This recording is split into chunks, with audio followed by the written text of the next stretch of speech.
Evening time ಏನಾದರೂ ರುಚಿಯಾಗಿ ತಿನ್ನಬೇಕು ಅಂತ ಅನ್ನಿಸ್ದಾಗ ತುಂಬಾ ಸಿಂಪಲ್ಲಾಗಿ ಮಾಡ್ಕೊಂಡಿರೋ ಅಂಥ ಡಬಲ್ ಎಗ್ ರೋಲನ್ನು ಟ್ರೈ ಮಾಡಿ. ಟೇಸ್ಟ್ ಅಂತೂ ತುಂಬಾ ರುಚಿಯಾಗಿರುತ್ತೆ. ಕಡಾಯಿಗೆ ಎಣ್ಣೆ, ಕಟ್ ಮಾಡಿ ಇಟ್ಕೊಂಡಿರೋ ಅಂಥ ಈರುಳ್ಳಿ, ಕ್ಯಾಪ್ಸಿಕಮ್, ಕ್ಯಾರೆಟನ್ನು ಸೇರಿಸ್ಕೊಂಡು ಸ್ವಲ್ಪ ಫ್ರೈ ಮಾಡಿ, ಜಜ್ಜಿರೋ ಅಂಥ ಶುಂಠಿ ಬೆಳ್ಳುಳ್ಳಿ ಪೇಸ್ಟನ್ನು ಸೇರಿಸ್ಕೊಂಡು ಹಸಿ ಸ್ಮೆಲ್ ಹೋದ್ಮೇಲೆ ರುಚಿಗೆ ತಕ್ಕಷ್ಟು ಉಪ್ಪು, ಅರಿಶಿನ ಪುಡಿ, ಜೀರಾ ಪುಡಿ, ಪೆಪ್ಪರ್ ಪೌಡರ್, ಸ್ವಲ್ಪ ಖಾರದ ಪುಡಿ, ಧನಿಯಾ ಪುಡಿನ ಸೇರಿಸ್ಕೊಂಡು ಮಿಕ್ಸ್ ಮಾಡಿ.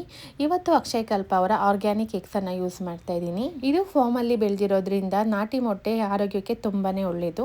ಬೇಯಿಸಿ ಕಟ್ ಮಾಡಿ ಇಟ್ಕೊಂಡಿರೋವಂಥ ಮೊಟ್ಟೆಗಳನ್ನ ಸೇರಿಸ್ಕೊಂಡು ಚೆನ್ನಾಗಿ ಮಿಕ್ಸ್ ಮಾಡಿ, ಸಪ್ರೇಟ್ ಒಂದು ಬೌಲ್ಗೆ 2 ಮೊಟ್ಟೆನ ಹೊಡೆದು ಹಾಕಿ, ರುಚಿಗೆ ತಕ್ಕಷ್ಟು ಉಪ್ಪು, ಸ್ವಲ್ಪ ಪೆಪ್ಪರ್ ಪುಡಿನ ಸೇರಿಸ್ಕೊಂಡು ಚೆನ್ನಾಗಿ ಬೀಟ್ ಮಾಡಿ, ಪ್ಯಾನ್ಗೆ ಆಮ್ಲೆಟ್ನ ಹಾಕ್ಕೊಂಡು ಅದ್ರ ಮೇಲ್ಗಡೆ ಮಾಡಿಟ್ಕೊಂಡಿರುವಂಥ ಚಪಾತಿನ ಸೇರಿಸ್ಕೊಂಡು ಎರಡೂ ಕಡೆ ಚೆನ್ನಾಗಿ ಸುಟ್ಟು, ಚಪಾತಿ ಮೇಲ್ಗಡೆ ಮನೇಲೆ ಮಾಡಿಟ್ಕೊಂಡಿರುವಂಥ ಕೆಚಪನ್ನು ಸ್ಪ್ರೆಡ್ ಮಾಡಿ, ಮೊಟ್ಟೆನ ಸೇರಿಸ್ಕೊಂಡು ರೋಲ್ ಮಾಡಿಕೊಂಡ್ರೆ ತುಂಬಾ ರುಚಿಯಾಗಿರುವಂಥ ಡಬಲ್ ಎಗ್ ರೋಲ್ ರೆಡಿ ಆಗುತ್ತೆ. ಅಕ್ಷಯ್ ಕಲ್ಪ ಅವರ ಪ್ರಾಡಕ್ಟ್ಸ್ ಸ್ವಿಗ್ಗಿ, ಝೊಮ್ಯಾಟೊ ಅವ್ರದ್ದೇ ಆಗಿರುವಂಥ ಆ್ಯಪಲ್ಲಿ ಅವೈಲಬಲ್ ಇದೆ. ಬೇಕು ಅಂದವರು ಒಮ್ಮೆ ಟ್ರೈ ಮಾಡಿ.